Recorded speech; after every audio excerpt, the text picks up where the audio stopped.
Watch to the point with Kulwant Singh only on Voice of Panipat. नमस्कार, आप देख रहे हैं वॉइस ऑफ पानीपत और मैं हूं आपके साथ Kulwant Singh. To the point कार्यक्रम में आप लोगों का बहुत बहुत स्वागत है। वॉइस ऑफ पानीपत के खास कार्यक्रम में सबसे पहले हम आपको मिलवाने जा रहे हैं करनाल से सांसद और पानीपत के बीजेपी के सबसे बड़े नेता संजय भाटिया जी से। संजय भाटिया जी हमारे साथ हैं। सर स्वागत आपका बहुत बहुत। अभी विपक्ष की ही बात चल रही है। एक विपक्ष के ऊपर ये सवाल है कि जब सत्ता में आप लोग आए थे, मनोहर लाल जी आए थे, करनाल से जीतकर सीएम बने थे, उनके कहने बाबाओं की सरकार बन गई है, इनको सत्ता नहीं चलानी आती, या ये कहें कि अफसरों की दल बदली करते रहते हैं, अफसरों को ट्रांसफर ही करते रहते हैं। अब बाबाओं वाली सरकार जो सरकार चल रही है ठीक ठाक जी? तो मैं तो समझता हूँ जीवन में हर व्यक्ति के मन के अंदर जो सोच है बाबा वाली ही होनी चाहिए, स्पिरिचुअल सोच होनी चाहिए, ना कि लूटपाट वाली सोच होनी चाहिए, त्याग भावना की सोच होनी चाहिए। आपकी तरह इन बाबाओं की सरकार ने तथाकथित, जैसे आप बोलते हो, मैं विपक्ष के लोगों से कहना चाहता हूँ, आपकी तरह नौकरियां तो नहीं बेची, ट्रांसफ़रों का धंधा तो नहीं किया। आपने जिस तरह गरीब किसान की ज़मीन लेकर उसको एक्वायर करके फिर बिल्डर के हाथ में जाने के बाद उसको रिलीज़ किया, इस तरह के घटिया काम तो नहीं किए। अगर हमें बाबाओं की सरकार कहते हैं तो बाबा तो हमारी संस्कृति के अंदर, इस देश के अंदर त्याग का प्रतीक है, और ये त्याग भारतीय जनता पार्टी की सरकार ने और माननीय मनोहर लाल जी ने करके दिखाया है। और जिस तरह की करप्ट प्रैक्टिसेस उनके समय में चलती थी, आज हर चीज़ को ऑनलाइन करने का प्रयास किया जा रहा है, ताकि कोई इसके अंदर मैन इन्वॉल्वमेंट, मैन हैंड की इन्वॉल्वमेंट कम से कम रहे, ताकि करप्शन के चांसेस ना रहे। अभी आपके लोकसभा क्षेत्र में आने से पहले बड़ौदा इलेक्शन की बात कीजिए, बड़ा हो हल्ला मच रहे हैं। हालांकि एक कहावत ये भी होती है कि जिसकी सत्ता है, जिसकी सरकार है, वही इलेक्शन जीतता है, उपचुनाव हो। उसके बाद भी पक्ष पूरा जोर लगा रहा है, जितने गड़े मुर्दे थे वो फाड़ रहे हैं जी, मौजूदा सत्ताधारी ऐसे हैं, मौजूदा ऐसे हैं। तो बड़ौदा चुनाव पे क्या चल रहे हैं, इस पर आश्वस्त है पूरा जी सिस्टम? मैं समझता हूँ कि विपक्ष को भी खाली बैठे थे, उनको रोजगार मिल गया। आज तक मैं समझता हूँ कोई ठोस बात, चाहे केंद्र में और प्रदेश में, विपक्ष जो है कोई मुद्दा ठोस जनता के सामने नहीं रख सका जो अपील कर सके। हाँ, समय समय पर भाईचारा खराब करना, किसी वर्ग को उकसा कर उसके अंदर समाज के अंदर एक भाईचारे को खराब करने का प्रयास के साथ साथ एक अशांति का माहौल पैदा करने का प्रयास तो उनका रहा। लेकिन आज भी कार्यशैली के ऊपर आप बताइए कि हमारी सरकार ने ये गलत फैसला किया। बात बात भ्रमित करना, ये सरकार किसानों के विरोध में है, ये किसान फलाने के विरोध में है, इस तरह की भ्रमित नारे देने के अलावा कभी आज तक ठोस बात वो कर नहीं पाए। जब रिफॉर्म की बात आती है, किसानों के खातों में सीधा पैसा जाने वाली बात आती है, फसल बीमा योजना की बात आती है, तो किसानों को भ्रमित करते हैं ताकि ये सुधार ना हो पाए। ऑनलाइन करने से आज किसान जो 10-10, 5-5 हज़ार के लिए जिसको सामने वाले की ओर देखना पड़ता था, आज उसके खाते में सरकार ने सीधे लाखों रुपए पहुंचाए। कहने लगे जी 10 दिन लेट हो गए जी, 20 दिन लेट हो गए जी। आप देखिए कोरोना काल के अंदर एकमात्र सरकार हरियाणा की ऐसी है जिसने किसान का दाना दाना खरीदा है। मौसम खराब होने के कारण फसल का दाना खराब होने के बावजूद भी सरकार ने एक एक दाना फसल का खरीदा है और सबको सभी पैसे पहुंचे। आज किसान खुश है, लेकिन ये किसान को खुश देख नहीं सकते, इसलिए भ्रम फैलाकर जो सुधार होने जा रहे हैं उनको वो सुधारों से दूर करना चाहते हैं किसानों को। आज मंडियों से बाहर जो फसल आ रही है, मंडी के अंदर आपको मार्केट फीस देनी पड़ेगी, आड़त देनी पड़ेगी। उससे अगर किसान अपने खेत में ही सीधा किसी मल्टीनेशनल कंपनी को, किसी व्यापारी को जो मंडी के अंदर रेट है उससे ज़्यादा रेट पे अगर उसकी फसल खेत में ही बिक जाती है, ना तो मंडी लाने की उसको दिक्कत होगी। आज सरकार अपना रिवेन्यू को छोड़कर ताकि किसानों का भला हो सके, इस चीज़ में भी भ्रमित किया जा रहा है कि एमएसपी रेट ख़त्म हो जाएगा, मंडियां बंद हो जाएंगी। इस तरह से किसानों को भ्रमित करने का प्रयास करते हैं। लेकिन जैसा आपने पहला सवाल पूछा था कि सत्य थोड़ी देर के लिए परेशान हो सकता है लेकिन परास्त नहीं हो सकता। अल्टीमेटली किसानों को अब ये समझ आने में लगा है कि सही मायने में भारतीय जनता पार्टी की जो सरकार है, हरियाणा में हो, केंद्र में हो, किसानों को भला चाहती है, उनकी इनकम बढ़ाना चाहती है, इसलिए सारे सुधार किए जा रहे हैं। पक्ष तो आपका मतलब वो पैसों का भी हिसाब मांग रहा है, जब भी कोरोना काल के दौरान मुख्यमंत्री फंड में गए या प्रधानमंत्री के फंड में गए कि उसका श्वेत पत्र जारी करें। वही बात है, जिसने किसी धार्मिक और सामाजिक संस्था में 100 रुपये का चंदा भी ना दिया वो हिसाब जरूर मांगता है। विपक्ष तो इन सारी चीज़ों सब चीज़ें ऑन रिकॉर्ड है, सब टोटल बैंक के द्वारा चेक के द्वारा ही पैसा गया गया। कोई ऐसा तो है नहीं कि किसी ने कैश लेके कोरोना रिलीफ फंड में जमा कराया, पीएम केयर में गया हो या कोरोना रिलीफ फंड। बात पैसे के महत्व की नहीं थी। विपक्ष को ये पता नहीं है कि हिंदुस्तान की जनता की तासीर और हरियाणा की जनता की तासीर बहुत सेवा भावी है। सरकार की मदद तो मैं ईमानदारी से कहता हूँ, मैं पार्ट ऑफ द सरकार हूँ, सरकार की तरफ से तो मदद हो सकता है 10 दिन बाद पहुंची हो, लेकिन समाज ने तो पहले दिन से, आप जैसे चाहे पत्रकार रहे हो, चाहे गुरुद्वारे वाले, मंदिर वाले, राधा स्वामी सत्संग वाले, निर्मल कुटिया वाले, हमारे आसपास कोई ऐसा धार्मिक संस्थान नहीं था, कोई ऐसा सामाजिक संस्थान नहीं था जिन्होंने प्रधानमंत्री नरेंद्र मोदी जी के आह्वान के बाद कि आप खाना बाद में खाइए, जरूरतमंद को पहले खिलाइए, जगह जगह लंगर और जगह जगह इस तरह का आपने देखा, माल्टन गुरुद्वारे में आपने देखा, हर जगह लोगों की सेवा भावना इतनी ज़्यादा थी। विपक्ष के लोग हिंदुस्तान की सेवा भावना से मुझे लगता है परिचित नहीं है। तभी वो सीएम साहब ने सुरजेवाला को चुप करा दिया, उनकी पूरी जीवनी निकाल के सामने रख दी भी कितना टाइम आए हैं और कितना पैसा लेके अभी तक, कितना पैसा लेके चले। ऐसे है बात, कहना बड़ा आसान होता है और उसको व्यवहार में लाना बड़ा मुश्किल होता है। जिन लोगों ने आज तक, पहले अंग्रेज लूट के ले गए इस देश को, आज़ादी के बाद ये कांग्रेस वालों ने लूटा और हर हफ्ते एक नया स्कैम किया। आज ये साफ सुथरी सरकारें, पारदर्शी सरकारें, ईमानदार सरकारें, उनसे डाइजेस्ट नहीं हो रही। जिनका स्वभाव लूटपाट का रहा हो, वो आदमी अपने जैसा ही दूसरे को सोचता है। वो एक कहावत भी है, छाछ बोले सो बोले, छलनी बोले जिसमें 900 छेद। कांग्रेस भी करप्शन के ऊपर बात करती है तो आम समाज में लोग हंसते हैं, कहते अब 900 चूहे खा के बिल्ली हज को चली, कि तुमने इतना करप्शन फैलाया, इतना सारे जड़ों के अंदर आपने दीमक डाल दिया भ्रष्टाचार का। हर आदमी को नौकरी भी आपने पैसे से दी, हर आदमी को पोस्टिंग भी आपने पैसे से दी। अब कुछ ठीक होने का होता है तो ये चिल्लाना शुरू कर देते हैं और राजनीति को इधर उधर बिखेरने की कोशिश करते हैं, अन्य मुद्दों की ओर भटकाते हैं। आप आओ ना, ईमानदारी के ऊपर बात करो, डिबेट करो, क्या कुछ आपने किया और हमने। मैं तो ये बोलता हूं कि कोई मेरे ये बड़े अच्छे भाई हैं कांग्रेस के, ये बोले कि ये हमने अच्छा काम किया था, वो अच्छा काम बीजेपी ने बंद कर दिया, ये बोले, और ये काम बीजेपी ने फैसला लिया है, इसके अंदर ये बुरा किया है। कुछ एक बात तो बोले ना, खाली बोलते जाना, एक बात को बोलते जाना। तो मुझे तो अब इनकी बुद्धि पे भी तरस आता है, कोई तर्क नहीं है इनके पास। और रणदीप सुरजेवाला जी का तो आप इतिहास जानते ही हो कि बड़े भारी अपने आप को रात को मुख्यमंत्री बन के सोते थे और वो जींद भाई इलेक्शन में चुनाव लड़ने के लिए गए और वो तो सोच रहे थे कि मुझे वोट मांगने की जरूरत भी नहीं पड़ेगी, और बड़ी मुश्किल से 600 वोटों से उनकी जमानत बची।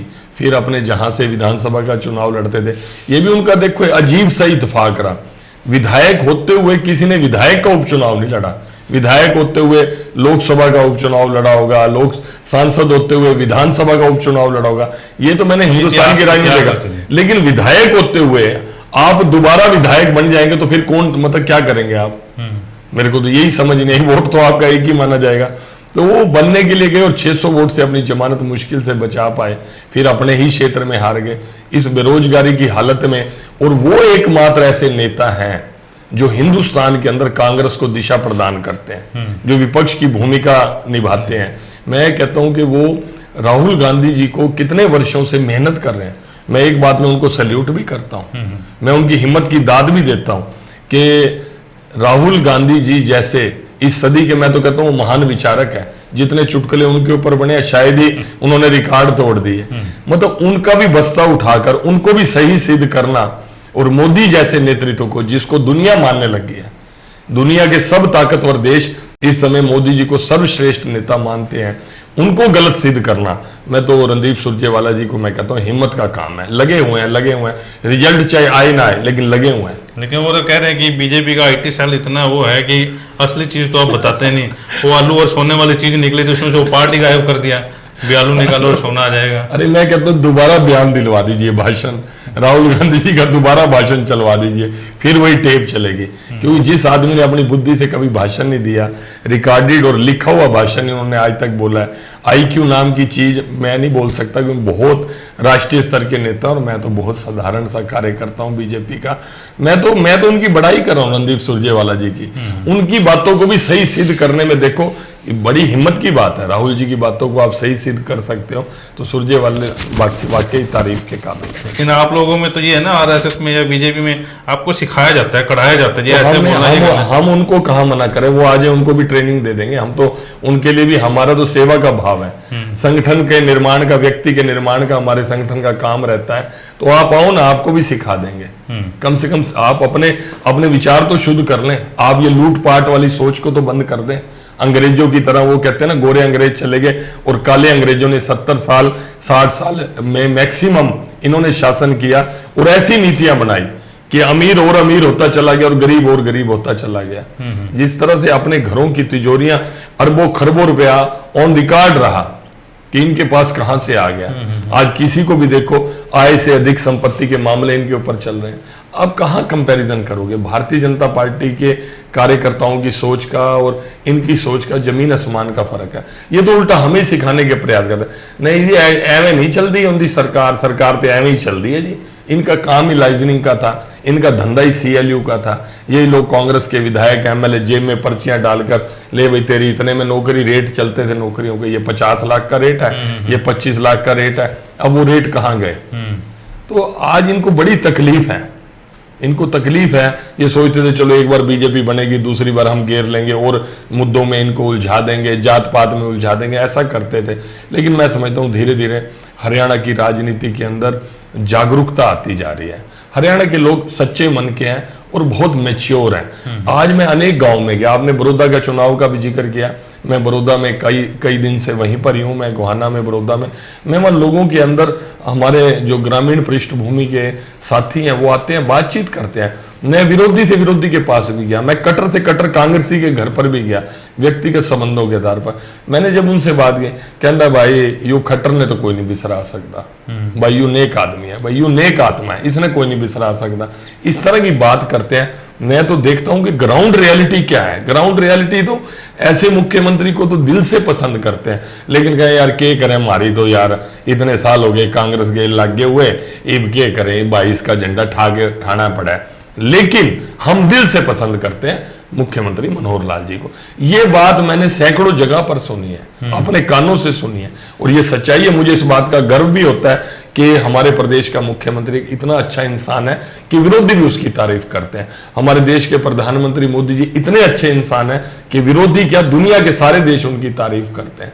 वर्ल्ड हेल्थ ऑर्गेनाइजेशन ने भी साफ स्पष्ट लिखा कि जितनी जुनून के साथ और जितनी शिद्दत के साथ, जितनी मजबूती के साथ हिंदुस्तान की सरकार ने माननीय नरेंद्र मोदी के नेतृत्व में कोरोना के साथ लड़ाई लड़ी है, शायद कोई दूसरा एग्जाम्पल दुनिया के अंदर। ये प्लस पॉइंट है कि प्रदेश में तो CM जो मनोहर लाल चेहरा है, देश की बात है, प्रधानमंत्री मोदी का चेहरा। बिल्कुल। कांग्रेस में ये थोड़ा ऐसा हो रहा है। नहीं, मैं तो कई बार कहता भी हूँ, मैंने तो वहां पे कई बार बात होती थी, अपोजिशंस के लीडर, ऐसा नहीं हम बातचीत नहीं करते या एक दूसरे को कभी कोई बुरा बोलते हैं, लेकिन मैं उनको भी कहता हूँ, वे बहुत सीनियर लीडर्स हैं, नाम लेना अच्छा नहीं लगता क्योंकि व्यक्तिगत बातचीत होती है।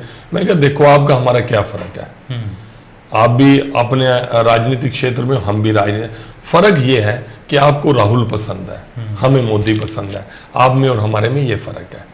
हमें अपनी पसंद पर गर्व है, आपको भी होगा, होना भी चाहिए, हमें इस बात में कोई एतराज नहीं। वही तो हो गया, मतलब ये जींद की बात चल रही थी, बाद में रणदीप जी बंद कमरे में सोचा तो होगा कि अगर जो भूपेंद्र उनका साथ दे देते हैं, किरण चौधरी साथ देते तो शायद वो जीत जाते हैं। कांग्रेस ने कांग्रेस को हरा दिया। नहीं, वो उनका इंटरनल मामला, देखो मुझे तो नहीं पता कि किसने किसको हराया। वो चुटकुले तो चलते हैं, मजाक चलते हैं आपस में, वो साथ भी खड़े हो लेते तो क्या रिजल्ट आना था। 600 से जमानत बची है, 2000 से जमानत बच जाती, 3000 से, वो साथ भी खड़े। लेकिन बात लोगों के मूड पे चलती है। अब कोई आदमी ये सोचे कि नेताओं की मर्जी चलेगी, मैं बड़ौदा इलेक्शन में काम करूं तो संजय भाटिया की मर्जी नहीं चलेगी, किसी की मर्जी नहीं, मर्जी वहां के वोटर की चलेगी, वहां के लोगों की चलेगी। उनका मूड क्या है, वो क्या चाहते हैं। आज 15 साल से लगातार कांग्रेस के वहां पर विधायक बन रहे थे, और जो विधायक बने वो अच्छे इंसान थे। श्री किशन हुड्डा आज हमारे बीच में नहीं है, लेकिन वो अच्छे इंसान थे। लेकिन अगर बड़ौदा की ओर देखो तो दिखता ही नहीं कि बड़ौदा के अंदर कहीं कुछ काम हुआ हो। अभी ये 10, 15, 20 दिन में जाकर देखा तो लगा भाई वाकई में सैकड़ों हजारों लोगों ने लगभग 1500-1600 कामों की सूची मेरे हाथ में दी, मैंने उसको सही जगह पर रखा।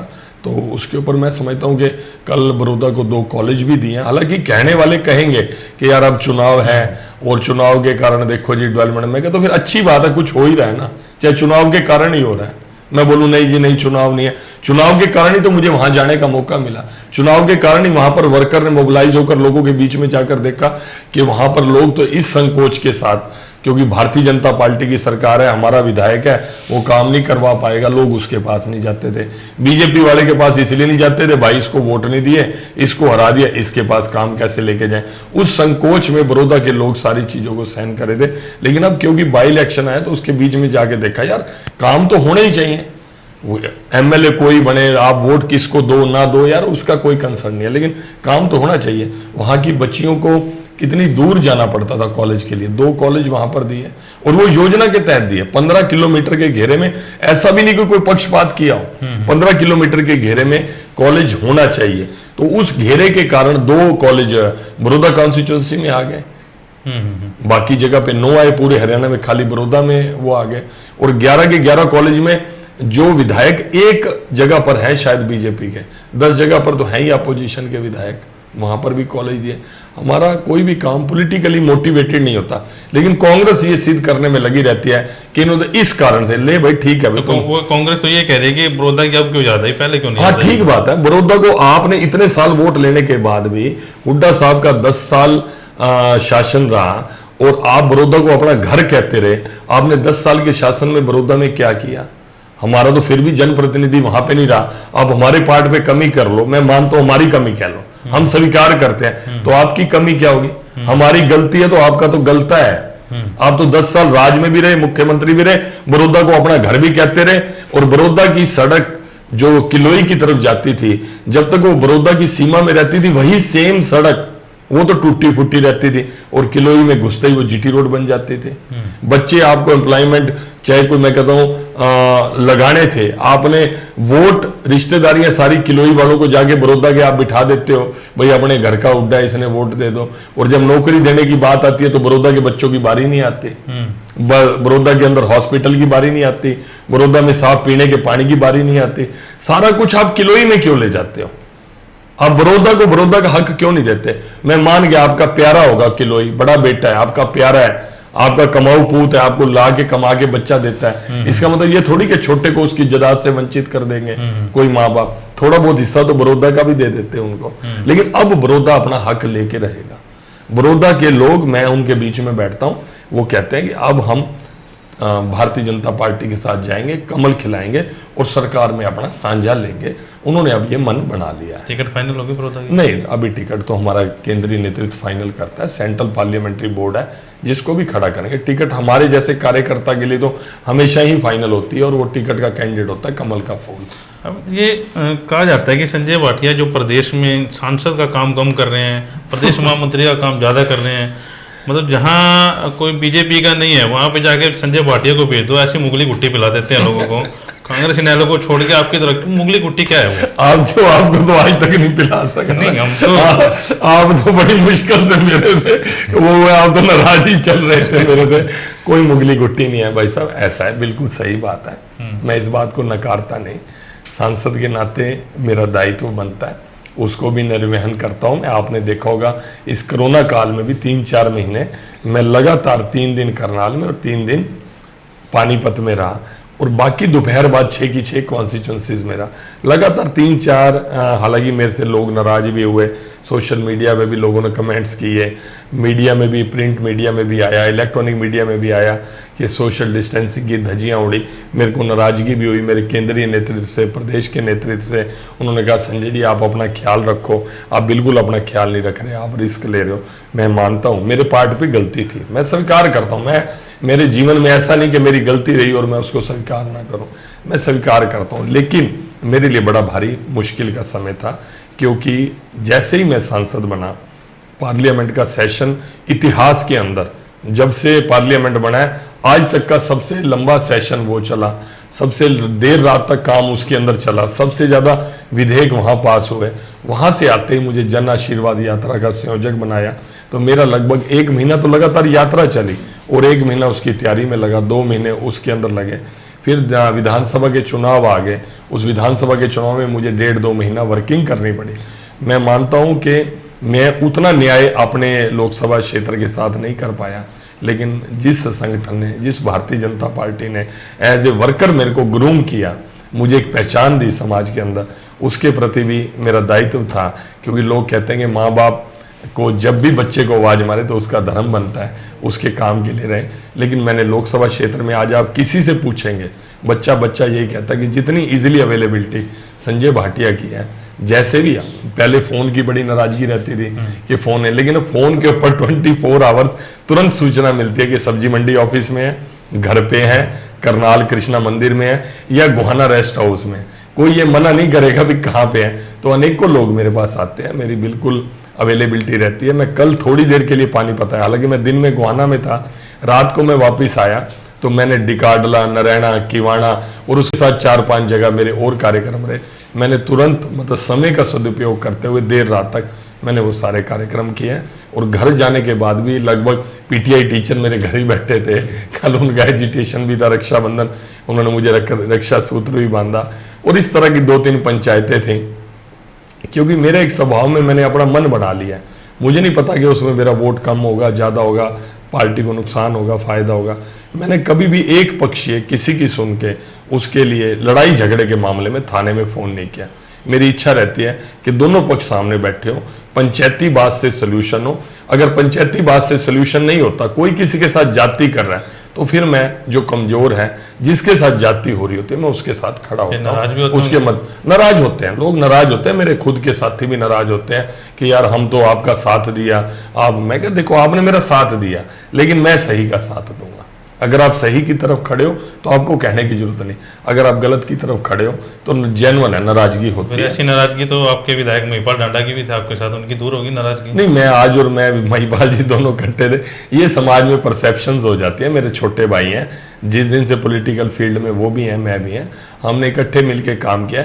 हो सकता है वर्किंग स्टाइल हर एक का अलग अलग होता है। मैं हो सकता है, मैं तो बहुत समय से संगठन में काम कर रहा था, और वो तो इलेक्टोरल पॉलिटिक्स में है। दूसरी वो अंदर खाते की बातें हैं कि मंत्री बनने जा रहे थे, संजय भाटिया ने रोक दिया कि मेरे से ऊपर कद हो जाएगा। उसका प्रदेशाध्यक्ष बनने जा रहे थे तो संजय भाटिया सोच रहे कि मेरा कद नीचा हो जाएगा, तो मैं कैसे होऊंगा। तो दोनों में संजय भाटिया का नाम आ रहा था। नहीं, हमारे संगठन, मेरी आज भी यही बात हुई है। आज हम सेक्रेटरिएट में बैठे थे, आज हमारे मुख्यमंत्री जी ने एक योजना लॉन्च की है, कार्ड सबके परिवार के उन्होंने दिए हैं, और मैं उस कार्यक्रम में था। तो महिपाल जी और मैं बैठे, हमारी काफ़ी देर बातचीत भी होती रही। ये 2 बातें जो आपने कही हंसी मजाक में हमारी, वो भी आपस में बातचीत हुई।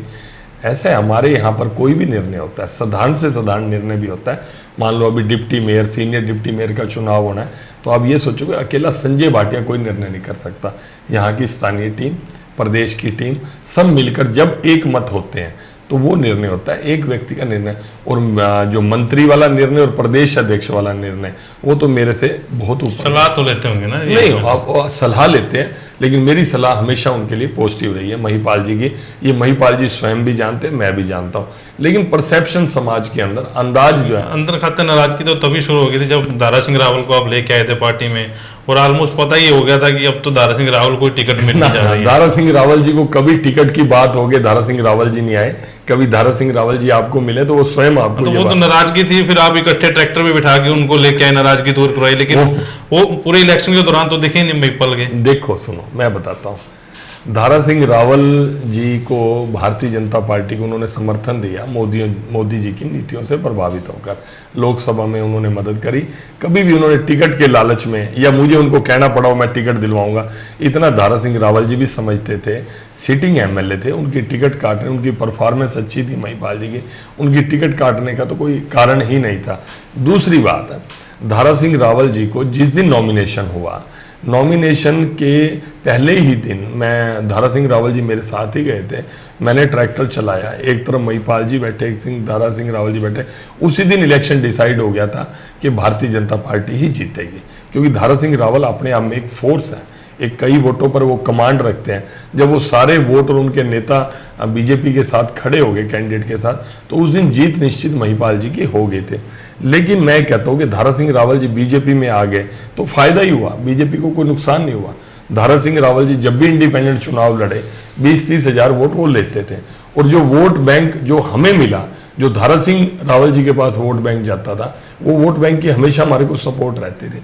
तो दारा सिंह रावल जी का तो बीजेपी में आने का फायदा हुआ, और सबसे ज्यादा फायदा अगर व्यक्तिगत रूप से देखा जाए तो महिपाल जी के चुनाव में फायदा तो हुआ। महिपाल के चुनाव में फिर को बड़ी जनसभा क्यों नहीं भाई? अमित शाह का कार्यक्रम भी रखा गया था, कुछ और कार्यक्रम भी थे, बड़े बड़े नेता उनके वहां ना, ऐसा कुछ नहीं है। देखिए ये अंदर की बातें हैं जो बाहर निकल के आपसे आप आए हैं तो साझा कर रहे हैं। नहीं, ऐसा नहीं है। मैं हो सकता है कि कुछ लोग घटनाओं के आधार पर, परिस्थितियों के हिसाब पर अंदाजा लगा लेते हैं। मान लो आप वॉइस ऑफ पानीपत चलाते हैं, सबसे पहले तो मुझे इस बात की बड़ी खुशी होती है क्योंकि मैंने आपको संघर्ष करते हुए देखा है। अगर आपने मुझे संघर्ष करते हुए देखा तो मैंने भी आपको संघर्ष करते हुए देखा है।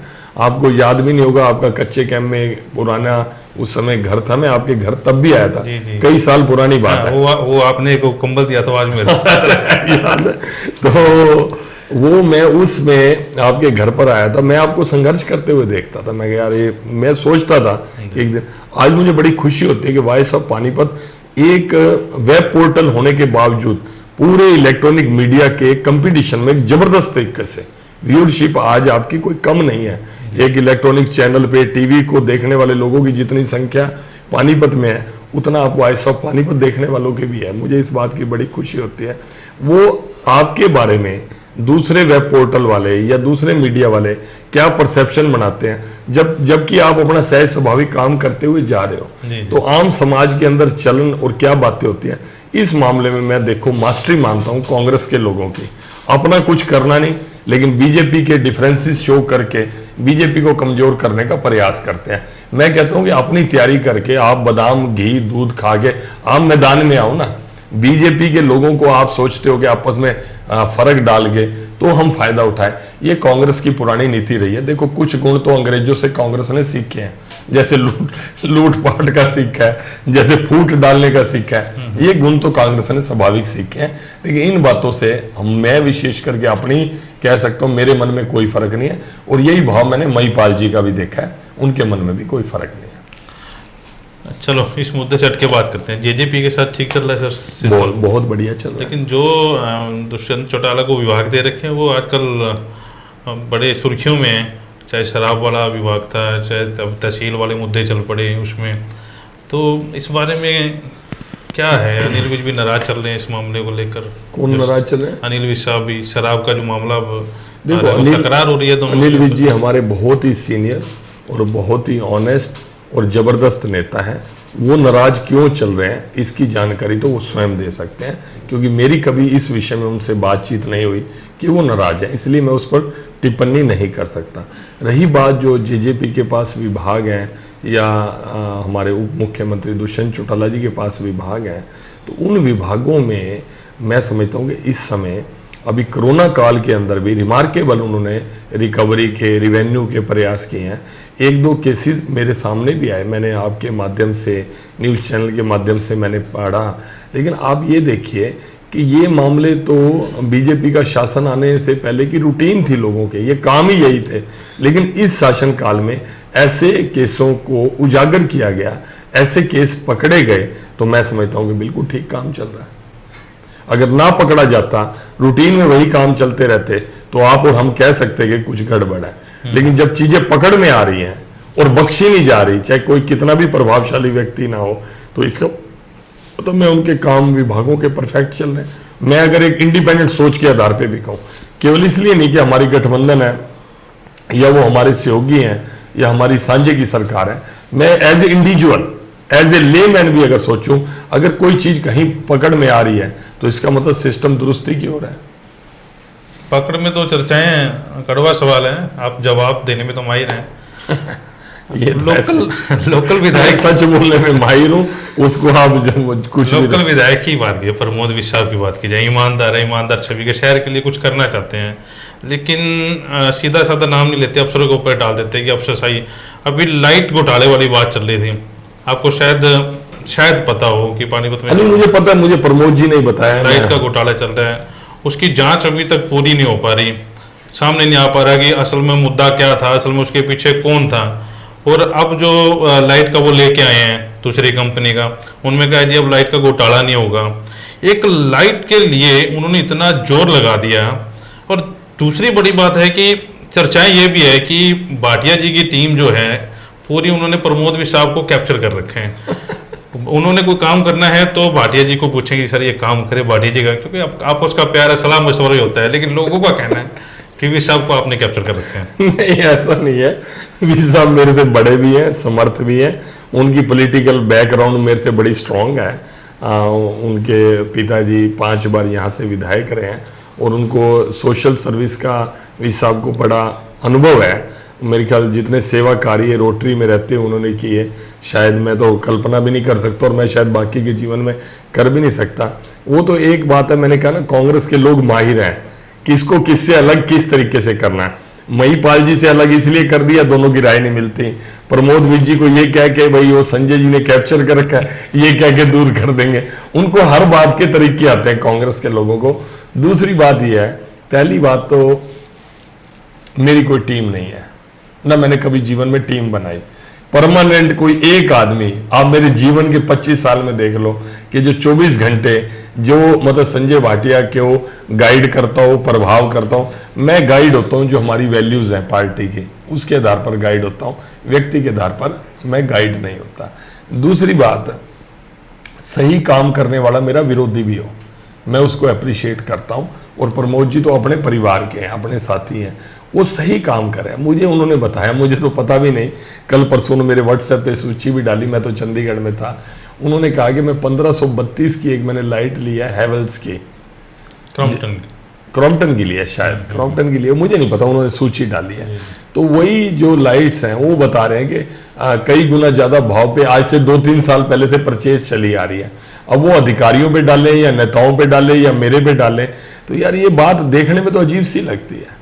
अगर ये बात सही है तो मैं तो पेपर्स ना पिछले देख के ना अब वाले, अब मुझे जो प्रमोद जी ने लिस्ट भेजी, कहने के इसी की बिलिंग जो इंस्टॉलेशन 100-200 रुपए खंबे पे 2 नट कसने हैं, अगर वही इंस्टॉलेशन 2-4 हज़ार रुपए की हो रही हो तो देखने में सुनने में अजीब तो लगता है। ये आपको भी लगेगा, मुझे भी लगेगा।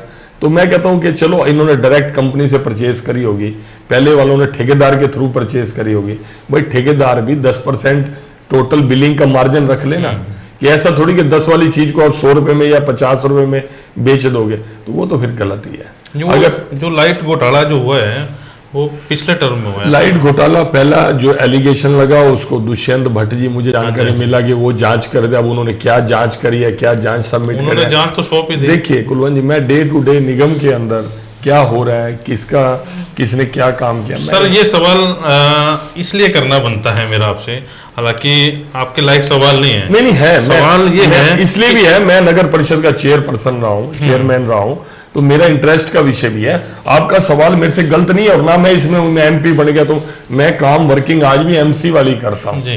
आज भी मेरे को हाथ पकड़ के बच्चा कहीं कॉलोनी में भी ले जाता, वो तो मैंने आपके उसमें देखा ही है। आज भी जरूरत वही है कि नालियां बनवानी है, सड़क बनवानी है, तो मेरे पास आ जाते हैं लोग, आते हैं, कोई दिक्कत नहीं। तो मैं उसमें अपने पार्षदों का सहयोग ले लेता हूँ, अपनी मेयर है हमारी बेटी बहुत अच्छी है अवनीत कौर, उसका सहयोग लेता हूँ, विधायकों का सहयोग लेता हूं, मैं लेता हूं। ऐसा नहीं कि मैं आपका काम ही नहीं पकड़ता, अरे मैं काम पकड़ा, अगर मीडिया से संबंधित हो तो मैं अपने भाई कुलवंत को काम दूंगा। मेरे अंदर वो कोई हीन भावना नहीं है कि यार मैं ये काम करूंगा, मैं सारे काम करूंगा, क्यों नहीं करूंगा। आपने मुझे इतना सम्मान दे दिया, हिंदुस्तान की सबसे बड़ी पंचायत में भेज दिया और हिंदुस्तान में दूसरे नंबर की जीत दिलवा दी, मैं तो हर काम करूंगा, मेरे को काम करने में कोई नहीं। लेकिन मैं डे टू डे इन्वॉल्व नहीं हो सकता, नहीं, क्योंकि नगर पालिकाएं बहुत है, नगर निगम बहुत है, सरपंचों के मैटर हैं, जिला परिषद का मैटर है, ब्लॉक समिति का मैटर है। मैं हर पॉइंट पे अपना एक व्यक्ति 10 जगह अपनी उपस्थिति नहीं कर सकता। हाँ, 10 साथी उसके जरूर होते हैं। इस तरह निगम का काम हमारे प्रमोद विज जी, अवनीत कौर जी, महिपाल जी और सारे पार्षद देखते हैं। मैं उनसे कांटेक्ट करता हूं, डे टू डे वर्किंग में नहीं जाता। मैं सवाल इसलिए कर रहा था सर, आप सीनियोरिटी में सबसे आगे सीनियर हैं, इन सबसे बड़ी पंचायत में बैठे हैं। निगम की बात इसलिए कर रहा हूँ कि निगम में घोटाले जो हैं इतने सामने निकल कर घोटाले आए, पूरे 5 साल पहले भ्रष्टाचार रहा। बीजेपी के कोई भी नेता, हालांकि उस नेता का नाम नहीं लेना चाहते हैं भी जो नेता कर गया ये सारा काम, अफसरों के ऊपर डाल दिए, लेकिन अफसर की इतनी हिम्मत नहीं है जब तक आशीर्वाद नेता का ना हो। क्या संजय भाटिया ने कभी इन सारों को बिठाकर, चाहे आपके एमएलए हैं, पार्षद हैं, मेयर हैं, इसके ऊपर चर्चा की है घोटाले कहाँ से हो रहा है और उस अफसर के खिलाफ मामला क्यों नहीं दर्ज हुआ आज तक? नहीं, ऐसा 2-3 बार बातचीत हुई है हमारे अपने विद इन पार्टी ऑर्गेनाइजेशन, हम बैठते हैं, इनकी भी चर्चा आती है, एक दूसरे को एलिगेट भी कर देते हैं, कई बार बोलते हैं यार इसकी गड़बड़ है, इसके वार्ड में ऐसा कर गया।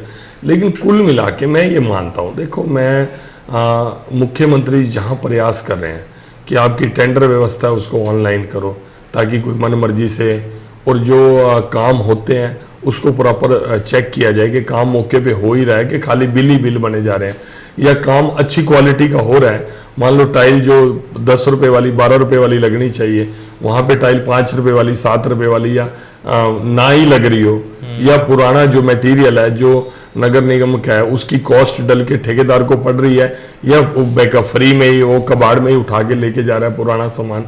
तो ये सारी चीज़ें चेक करने वाली होती है, और ये काम जनप्रतिनिधियों का है और ये काम पार्षदों का है, उनका है, सब कुछ है। जहाँ दिक्कत आती है बैठ के तालमेल बनाने की बात आती है, मैंने कभी मना नहीं किया, मैं हर काम में इन्वॉल्व होता हूँ, संगठन के नाते भी और सांसद के नाते भी इन्वॉल्व होता हूँ। तो हाँ, फिर भी मैं आपकी बात से सहमत हूँ। देखो मैं आज बोलूँ नहीं भाई सब कुछ ठीक चल रहा है, कुछ भी गलत नहीं हो रहा, तो कई बार मुझे लगता है कि शायद अधिकारियों का, ठेकेदारों का एक कॉकस इतना जबरदस्त बन चुका है, उनको पॉलिटिकल सपोर्ट मिले तो और बड़ी गुणात्मक उसमें अमाउंट में फर्क आ जाता है, और पॉलिटिकल उनको थोड़ी सी सपोर्ट ना मिले, थोड़ा उनका विरोध किया जाए, रुकावट की जाए, तो वो फिर करप्शन के मामले में थोड़ी सी कमी आ जाती है। मुझे इस बात का गर्व है जो मौजूदा हमारे जनप्रतिनिधि हैं, प्रमोद जी हैं, महिपाल जी हैं, हमारी बेटी अवनीत कौर है, ये सब मिलकर कोशिश कर रहे हैं कि करप्शन को डिल्यूट किया जाए, कम किया जाए, और सिस्टम ऐसे अडॉप्ट किए जाए जिसमें करप्शन की गुंजाइश न रहे। लेकिन 100/100 करप्शन खत्म हो गया होगा, ईमानदारी की बात अगर पूछो तो ऐसा मैं भी नहीं मानता। लेकिन एक बात का मुझे सुकून जरूर है, एक बात का गर्व जरूर है कि हमारे साथी उसको खत्म करने की ओर प्रयास कर रहे हैं। क्योंकि बात ये थी कि कहीं आपने कहा था कि ये सोमनाथ का मंदिर नहीं बनने दूंगा मैं, कुछ ऐसी बात थी। हाँ, सोमनाथ का मंदिर नहीं, सोमनाथ का मंदिर लूटने नहीं देंगे, लूटने नहीं देंगे, पानीपत को। हाँ मैं बताता हूँ, कई बार क्या होता है बात का आप ना गलत है। अभी पीछे क्या हुआ कि एक उद्योगपति अपने भाई हैं, बड़े अच्छे उससे हैं, उनको वहां पर मैन हैंडलिंग होगी कोई एस्टेट ऑफिस में, उनको मार पिटाई होगी, वहां पर कोई एडवोकेट थे, उनकी मार पिटाई होगी या उन्होंने मार पिटाई कर दिया। मुझे तो इतनी गहराई में पता नहीं, ना तो वो मिले तो ना वो एडवोकेट मिले हैं, सिर्फ मैंने अखबारों से ही पढ़ा। देखिए संजय भाटिया ने कहा था कि सोमनाथ का मंदिर नहीं बनने दूंगा, अब ये व्यापारी पिट रहे हैं। लो बताओ, अब व्यक्तिगत 2 आदमियों की कहा सुनी होगी, आपस में तकरार हो गई, उन्होंने किस बात पे कहा सुनी हुई, क्या नहीं हुई, तो ये उनका वो मामला था। अगर पंचायत में मेरे को बिठाते तो जिसकी गलती होती मैं गलती भी निकाल देता। सोमनाथ का मंदिर नहीं लूटने दूंगा, इसका मतलब ये है कि वर्षों से जो प्रैक्टिस पानीपत में आने वाले अधिकारियों की बनी हुई थी, पोस्टिंग सोच समझकर प्रयासपूर्वक पोस्टिंग, पानीपत जैसा स्टेशन इसलिए लिया जाता था कि ये एक इंडस्ट्रियल टाउन है, यहां पर जो लोग रहने वाले बड़े सॉफ्ट है, वो थोड़े से नोटिस के ऊपर, थोड़े से किसी इंक्वायरी के ऊपर घबरा कर पैसा ऑफर करते थे अधिकारियों को, तुरंत पैसा ऑफर किया, नहीं नहीं भाई आप मेरी ये फाइल चेक मत करो, आप मेरे से मुंह बोले पैसे लो। आपका काम ठीक है, लेकिन घबराहट सी फैल जाती है व्यापारी के अंदर। आपकी वो घबराहट फैलते ही वो उस चीज को अधिकारी एक्सप्लॉइट करता है, कर्मचारी एक्सप्लॉइट करता है कि यार ये डर ही रहा है, काम तो इसका ठीक है, इससे पैसे ले लो। तो लोग पैसा देने पैसा पहले देते थे, बात बाद में करते थे, अपना पक्ष बाद में रखते थे, पहला पैसा पकड़ा था। तो मुझे यह लगता था कि कितनी इजीली हमारा सोमनाथ का मंदिर 17 बार लूटा गया, कोई विरोध नहीं हुआ, विरोध भी हुआ तो वो विरोध नगण्य के बराबर था। आज वो व्यापारी वो विरोध नहीं करते। आप स्ट्रांग रहो, आप मजबूत रहो, मैं आपको लूटने नहीं दूंगा। कोई आपको ब्लैकमेल करके पैसा लेना चाहता है, मैं स्ट्रांगली आपके साथ खड़ा रहूंगा। ये मैंने जब सांसद बनने के बाद मेरा धन्यवादी दौरा था विनोद धमीजा की फैक्ट्री में, मैंने ये बात बोली थी और मैं आज भी कायम हूं। ये बात मैंने उस बार पहली बार नहीं बोली थी, मैं सदा से जब से राजनीतिक क्षेत्र में हूं ये बात बोलता हूं। लेकिन वो व्यापारी जिसको लूटा जा रहा है, जिसको ब्लैकमेल किया जा रहा है, इतनी अपेक्षा रखता हूं कि वो आकर जो लूटने वाला है, जो उसका शोषण करने वाला अधिकारी है, उसकी आके मेरे को जानकारी तो देगा।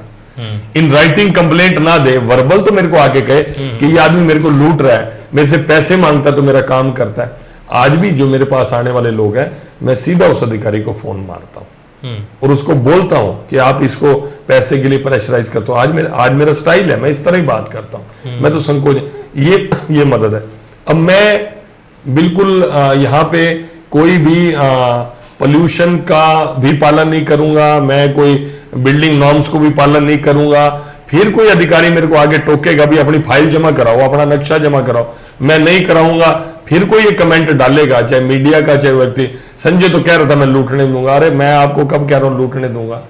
लेकिन आपको जो आज आपने ये वेब पोर्टल है, अगर यहाँ का रजिस्ट्रेशन शुरू हो जाए, आपको जी मैं तो रजिस्ट्रेशन नहीं करवाता, इसका क्या सोल्यूशन है भाई साहब बताओ? ये सब हम सब के लिए कानून तो एक बराबर है ना। आपकी गलती ना होते हुए भी आपको प्रेशर करके लूटा जा रहा है, तो उसके लिए मैं अडिग हूं। आप गलती भी कर रहे हो, फिर अंडरस्टैंडिंग करके उसको दे रहे हो पैसे, इसमें क्या लूट रहे हो? आप तो फिर गिव एंड टेक कर रहे हो। आप बेनिफिट ले रहे हो 100 रुपए का और 10 रुपए टेबल के नीचे से किसी को सरका रहे हो और फिर कहो जी संजय भाटिया कहता था मैं लूटने नहीं दूंगा। अब इसमें लूट कौन रहा है? फिर तो संजय भाटिया। तो आपने वो सोमनाथ वाली बात की, उसका अर्थ नहीं समझाया ना, इसलिए लोग समझ रहे कि नहीं, मैंने समझाया, उनको क्लियर है, उनको क्लियर है। अब आपका व्यक्तिगत मेरा आपका झगड़ा हो जाए तो इसमें सोमनाथ मंदिर कहां से आ जाएगा? आज तो क्लियर हो गया आपके माध्यम से, इसलिए मैंने डिटेल में बताया।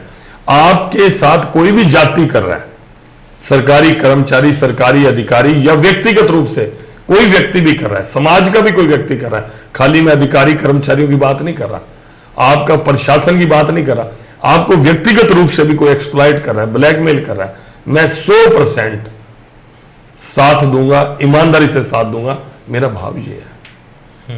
अब मैं ही गलती कर रहा हूं, मैं ही किसी को लूट रहा हूं, फिर भी वो कहे जी संजय भाटिया हमारा साथ नहीं दे रहा, बिल्कुल नहीं दूंगा भाई साहब। आप किसी को लूटोगे, किसी को ब्लैकमेल करोगे, किसी को धमकाओगे, बिल्कुल साथ नहीं दूंगा, चाहे आप मेरे कितने अच्छे मित्र भी क्यों ना हो। ये मेरी बिल्कुल क्लैरिटी है। मैं इसको राजनीति से भी ऊपर मानता हूं, मैं इसको धर्म मानता हूं, अपना सिद्धांत मानता हूं। ना मैं किसी का दबाव मानता हूं, ना किसी के ऊपर दबाव देता हूं, और मैं चाहता हूं कि समाज बिल्कुल फ्री माइंड रहे, सबके लिए आजादी है, हर अपनी ड्यूटी अच्छे से परफॉर्म करे। मेरी सबसे यही प्रार्थना है। अभी लास्ट में करनाल लोकसभा का क्या नया प्रोजेक्ट आ रहा है जी? अभी जो रेल का, ट्रेन का जो प्रोजेक्ट था वो करनाल तक पहुंचा दिया आपने। देखिए, करनाल का एक जो रैपिड ट्रेन है मेट्रो की, क्योंकि ये प्रोजेक्ट स्टार्टिंग से ही एनसीआर का था, इसमें मेरी तो भूमिका बहुत छोटी सी है, गिलहरी वाली है। इसमें मुख्य काम हमारे प्रदेश के मुख्यमंत्री माननीय मनोहर लाल जी ने किया कि ये मेट्रो केवल पानीपत तक आ रही थी, रैपिड मेट्रो। अब इसको बढ़ा के, क्योंकि एनसीआर क्षेत्र करनाल तक बढ़ा है, तो इसको करनाल तक के लिए ओके किया। एक हमने आज जो चलान होते हैं ट्रैफिक के, उसकी अवेयरनेस कैंपेन के तहत जितने भी नए बच्चे हैं 18 साल के, उनको लर्निंग लाइसेंस बनाने के लिए प्रोत्साहित कर रहे हैं, और उस प्रोत्साहन में हम उनको एक हेलमेट भी फ्री में दे रहे हैं। एक हमारा ये, एक मैंने नया प्रोजेक्ट सोचा है, जो एम्बुलेंसेज जो मोबाइल हॉस्पिटल्स की तरह काम करेंगे, एक उसका मैंने सैंपल तैयार कर लिया है और एक गाड़ी भी तैयार कर ली है। ये हमारे अनुराग ठाकुर जी हैं, जो हमारे फाइनेंस मिनिस्टर हैं देश के, उन्होंने अपनी कॉन्स्टिट्यूंसी में किया, तो उनसे मैंने रिक्वेस्ट करके उन्होंने मुझे गाइड किया, उन्होंने मुझे वो आइडिया दिया। उन्होंने अपनी एक एम्बुलेंस वैन भी स्पेशल मेरे को दी है, कहते आप एक बार ट्रायल कर लो, अगर आपका कामयाब होता है तो नो हम उसमें करना है। एक जैसे रोजगार पोर्टल हरियाणा सरकार ने खोला है, मेरा मन है कि वॉलंटियर जो है, देखो अपना काम धंधा सब करते हैं, बिजनेसमैन कई समझदार हैं, तो समाज के लिए भी हर विधानसभा के अंदर एक केंद्र ऐसा बनाओ, जिस तरह CSC सेंटर्स हैं, इस तरह का एक मैं पॉलिटिकल आदमी हूँ, मेरे पास फुटफॉल बहुत है, मेरे पास लोग बहुत आते हैं, 1000-1500 लोग रोज मेरे को मिलने वाले आते हैं। तो उसमें काफ़ी लोग डीसी रेट की नौकरियां लेने वाले भी आते हैं।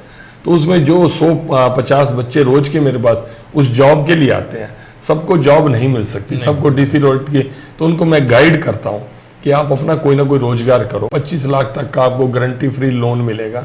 लेकिन जब वो लोग मुझे ये बताते हैं कि भाई साहब हमने तो धक्के खा लिए, हमारे तो मिलता नहीं, बैंक वाले रास्ता नहीं देते जी, रोजगार कार्यालय वाले रास्ता नहीं देते जी, ये नहीं देते। कई मामलों में तो उनको सचमुच परेशानी होती है, कई मामलों में उनके डॉक्यूमेंट पूरे नहीं होते। तो उनके डॉक्यूमेंट पूरे हों और उनको कोई हरास ना करे, उनको लोन भी मिल जाए, उनको सब्सिडी भी मिल जाए। वो जो प्रोजेक्ट लगाए, मान लो कोई साबुन बनाने की फैक्ट्री लगा रहा है, कोई अचार बनाने की फैक्ट्री लगा रहा है, उसको अचार बेचने में दिक्कत ना आए, उसकी क्वालिटी अच्छी रहे। तो इस तरह के वॉलंटियर्स को मैं सोच रहा हूँ तैयार करके 9 की 9 विधानसभा में नए बच्चों को, कुछ एक बच्चों को अगर हमने उनका रोजगार खड़ा कर दिया, फॉर एग्जाम्पल एक विधानसभा में 1000 बच्चों ने रोजगार खड़ा कर लिया, तो अपने साथ वो 10,000 युवाओं को रोजगार दे देंगे, छोटी सी फैक्ट्री लगा के भी।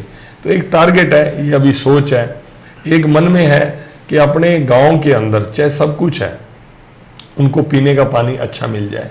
पीने का पानी हमारे यहाँ पानीपत में और करनाल में कई जगह पर बड़ी दिक्कत आ रही है, साफ पानी नहीं है, या पानी है तो बहुत ज़्यादा सबमर्सिबल चल रहे हैं, टूटियाँ ऐसे चल रही हैं, ओवरफ्लो करके सारे गाँव के जो जोहड़ है, पानी की निकासी है नहीं, जो एक जोहड़ है वो भरते जा रहे हैं, और उन जोहड़ में गंदगी के कारण वो पानी पीने लायक भी नहीं रहता, ना पशुओं के नहाने के काम आता है, ना पीने के काम आता है। तो ओवरफ्लो करके वो घर, फिर पानी घरों के अंदर बैक मारता है, नालियों के अंदर बैक मारता है, घरों के अंदर पानी जाए। ये एक समस्या बनी हुई है, इसको हम एक वेलफेयर और एक अवेयरनेस का प्रोग्राम बनाना चाहते हैं। देखो, आप सरकारी काम जितने मर्जी कर लो, आप करते जाओगे, जब उसमें पब्लिक पार्टिसिपेशन नहीं होगी तब तक वो काम सफल नहीं होगा। आपको याद है, जब मैं चेयरमैन था म्युनिसिपल काउंसिल का, हमारे MR आनंद जी हमारे DC साहब थे, आप उसी समय से मेरे संघर्ष के साथी हैं। तो एक पार्कों की मुहिम उस समय में शुरू हुई थी, उसमें बहुत बड़ा योगदान MR आनंद जी का था। वो म्युनिसिपल काउंसिल के, मैं प्रेसिडेंट होने के नाते, क्योंकि इन्वॉल्वमेंट सारी म्युनिसिपल काउंसिल की थी, पार्क होते तो मैं थोड़ा बहुत मैं भी इन्वॉल्वमेंट था। वो पार्क उस समय के बने हुए, उनके प्रयास से ज़्यादा सफल हुए। आज भी वो कामयाब है क्योंकि उसमें पब्लिक पार्टिसिपेशन है। हर घर से 100 रुपया जब माली का जाता है, तो फूल तोड़ने का, पौधा तोड़ने का साहस किसी भी पार्क में कोई करता नहीं है। तो पब्लिक पार्टिसिपेशन अगर 1000वां हिस्सा भी होगी तो ये सफलता होगी। एक हमने पर्यावरण को लेकर थोड़ा जागरूकता अभियान में, और मेरा पेड़, जो अभी हरियाणा सरकार ने हरा भरा हरियाणा के नाम से उसको पूरा लॉन्च कर दिया है। कल हमारे 3 तारीख को रक्षाबंधन के दिवस में कितने ही पेड़ लगाए और उनको रक्षा सूत्र बांधा, उसको नाम नया दिया मुख्यमंत्री ने, वृक्षाबंधन। ये रक्षाबंधन नहीं, ये वृक्षाबंधन है। इस वृक्ष की मैं रक्षा करूंगा और वृक्ष मेरी रक्षा करेगा, मेरे को ऑक्सीजन देगा। एक जागरूकता शुरू हुई है, लेकिन इस जागरूकता में लोगों को इन्वॉल्व करना पड़ेगा तो बहुत अच्छा होगा। दूसरा, मैं देखता हूँ कई सड़कें बार बार बनती हैं, साफ सुथरी सड़क को भी तोड़ के सड़क बनाई जाती है, और कई जगह ऐसी हैं जहाँ 10-10, 20-20 साल से वो खड्डे के खड्डे हैं, आज भी सड़क नहीं बनी। ये डिस्पैरिटी खत्म होनी चाहिए। आप जहाँ जरूरी है वहाँ कंस्ट्रक्शन करें, इस तरह का पैसा मिसयूज ना हो, क्योंकि अल्टीमेटली ये पैसा संजय भाटिया के घर से नहीं आ रहा, ये पैसा किसी नेता के घर से नहीं आता, ये पैसा आपकी एक जेब से ही निकलता है, वो दूसरी शेप में आपकी जेब में दिया जाता है डेवलपमेंट के नाम पर। तो अपने पैसे की रखवाल करने के लिए मैं चाहता हूँ गाँव के अंदर ग्राम सभाएं बने, इस तरह के एक सोशल रिफॉर्म्स के कार्यक्रमों को लेकर मैं बीच में जाता हूँ लोगों में। और जो रोज के आपस में लड़ाई झगड़े, कोर्ट कचहरी रहती है, इसको मैं डिस्करेज करता हूँ। इसको मैं एक पंचायती रूप में लेके जाना चाहता हूँ, और मैं वो पंचायती काम बहुत शौक से भी करता हूँ, जितनी मेरे पास समय की अवेलेबिलिटी है। और जैसे हमारी गौशालाएं हैं, हर बार उनको दिक्कत आती है, एक समाज का एक ग्रुप बनाकर उन गौशालाओं, आप पूछोगे तो मैं 50 मैंने चीज़ें सोची हुई हैं, 50 पर मैं काम कर रहा हूँ, देखते हैं कितनी सफलता मिलती है। मेरा एक हर संडे को लाइव प्रोग्राम बोल करनाल बोल, हमारे वीरेंद्र चौहान जी हैं, वो मेरा लाइव भी करते हैं, लोगों के सवाल जवाब भी आते हैं, करते हैं। और कुछ रोजगार के संबंधित, सरकारी नौकरी संबंधित लोगों को दिक्कतें आती हैं, रेगुलर मैं उनके टच में भी रहता हूँ। वैसे मेरा सोशल मीडिया अपडेट रहता है, जितनी मेरी गतिविधियाँ हैं पूरी तो वो भी स्थान नहीं दे पाते सोशल मीडिया में, लेकिन 10-20% तक मेरी डे टू डे की जो वर्किंग है उसमें आती है। मैं कोशिश है कि जितना मेरे पास समय है 4 साल का, मैं इसी तरह लोगों के बीच में बना रहूं। बस उनकी दुआ चाहिए कि मैं स्वस्थ रह के उनके बीच में रह सकूं। सर क्योंकि इंटरव्यू तो जितना लंबा खींचे जाए बड़ा लंबा, सारा दिन लगा दें, बातें खत्म नहीं होंगी। लास्ट वाली है कि प्राइवेट स्कूल के ऊपर आपकी मीटिंग हुई थी करनाल में। अभी दिक्कत ये जेन्युइन है कि मीडियम क्लास फैमिली के जो हैं नहीं फीस भर सकते, स्कूल लगे नहीं। स्कूल की अपनी प्रॉब्लम है कि उनका स्टाफ है, उनका ट्रांसपोर्ट के खर्चे हैं।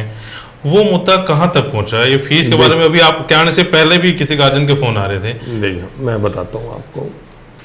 सबसे पहले एक तो प्राइवेट स्कूल्स के ऊपर एक तलवार लटकी हुई है मान्यता प्राप्त वाली।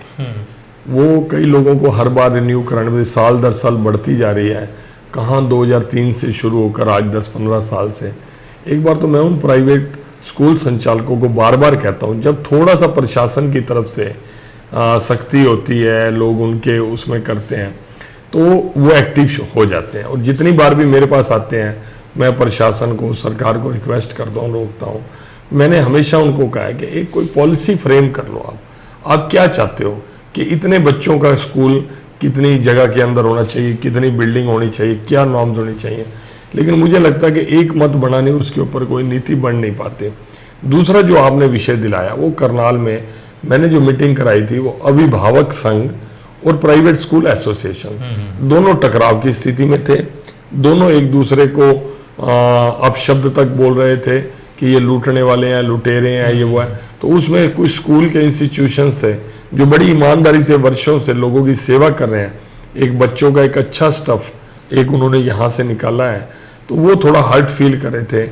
मैंने पहल करते हुए, हालांकि उनको असंभव लग रहा था बैठने से पहले कि यार ये तो कभी एक हो नहीं सकते, संजय जी आप गलत इनिशिएटिव ले रहे हो। मैं कहीं मैं अपना धर्म निभाऊंगा, आगे परमात्मा की मर्जी है। लेकिन मुझे कहते हुए बड़ी खुशी हो रही है कि प्राइवेट स्कूल्स एसोसिएशंस के प्रमुख लोग वहाँ पर आए, अभिभावक संघ के आए। दोनों ने एक दूसरे को गहराई से समझा, एक दूसरे की मजबूरी को समझा। समझकर जो प्राइवेट स्कूल एसोसिएशंस के मालिक थे ये कहकर उठे कि जेन्युइन केसेस को हमें कंसीडर करना ही चाहिए, उनको हरास नहीं करना चाहिए। तो अभिभावक संघ के लोग भी ये कहते उठे कि जो जेन्युइन केस है, जो फीसेस भर सकते हैं, वो आज ऐसे समय में स्कूल को सपोर्ट करना चाहिए, ताकि स्कूल के अंदर जो टीचर्स काम कर रहे हैं, जो नॉन टीचिंग स्टाफ काम कर रहा है, उनको भी पैसा देना, उनके भी तो परिवार पल रहे हैं। तो ऐसा एक सहमति हुई। तो मीडिया के सामने मैंने बोला था कि बैठे दो पक्ष थे, उठे एक पक्ष हैं। ये पहली बार मैं समझता हूँ कि जो आपस की उनकी वो थी डिफरेंसेस एक मंच पर उजागर होकर हुए। अब इसके आगे क्या बढ़ना है? अब इसमें 1-2 बार सरकार का फैसला, दिल्ली सरकार का फैसला है कि बिल्कुल फीस नहीं देनी बच्चों ने। मासिस में थोड़ा पॉपुलर ये फैसला हो सकता है, लेकिन जब स्कूल के संचालक कोर्ट में चले गए तो कोर्ट ने सरकार से पूछा कि भाई फिर जो इन्होंने टीचर्स को, एक तरफ तो हम कह रहे हैं टीचर्स को फीस दो, नॉन टीचिंग स्टाफ को फीस दो, कोरोना काल में आप बिना सैलरी के किसी को वो नहीं कर सकते, चाहे स्कूल बंद है या खुला है। दूसरी तरफ कह रहे हो फीस नहीं। ये फीस इन्होंने देनी कहाँ से है? इन्होंने उनको तनख्वाह कहाँ से देनी है ये आप बता दो, या तो आप ही दे दो पैसा। फिर वो दिल्ली सरकार बैकफुट पे आ गए थे। तो इस तरह का फैसला कभी भी होता है तो एक तरफा नहीं होता। बच्चे जो जेन्युइन प्रॉब्लम है उनको मदद मिलनी ही चाहिए, इसमें मैं भी सहमत हूँ, क्योंकि इसमें मानवीय पहलू है। क्योंकि जो आदमी इस कोरोना संक्रमण काल में रोजगार ही नहीं कर सका, जिसको खाने के लिए भी सामाजिक और धार्मिक संस्थाओं ने मदद की है, वो बच्चों की फीस कहाँ से दे देगा? वो एक जेन्युइन प्रॉब्लम है। लेकिन जो जिनके काम भी चल रहे हैं या जिनकी इंडस्ट्री भी चल रही है, जिनकी दुकान भी चल रही है, वो इस चक्कर में कहें जी हम तो फीस देते ही नहीं, तो कैसे से तो सारा ढांचा बिखर जाएगा। तो बैलेंस्ड बात ही आप समाज को आगे लेके जाएगी, और मैं तो यही सोचता हूँ। तो पीटीआई टीचरों का कुछ होगा आपके पास? पीटीआई टीचर्स का मेरे तक देर रात तक मेरे साथ बैठे थे, कल समालका भी मेरे पास आए थे।